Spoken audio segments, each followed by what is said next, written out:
Sa balitang regional, magtutulungan ang Department of Education o DepEd at Department of Labor and Employment o DOLE upang mas mapalakas ang Brigada Eskwela ngayong taon. Ayon sa DepEd, mahigit 200,000 na benepisyaryo ng tulong panghanap buhay sa ating disadvantaged workers o tupad sa buong bansa ang makikibahagi sa paghahanda ng mga paaralan bago ang pagbubukas ng klase.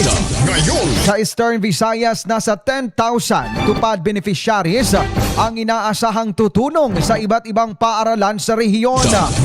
Kabilang sa kanilang mga gagawin ang paglilinis, pagkukumpuni at pagsasaayos ng mga silid-aralan at iba pang pasilidad ng paaralan upang matiyak na handa ang mga ito sa pagbabalik ng mga mag-aaral.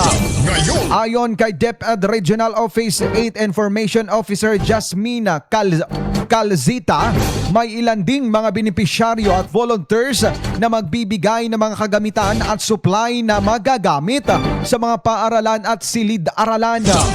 Samantala, muling hinihikayat ng DepEd ang mga magulang na ipatala na ang kanilang mga anak sa paaralan.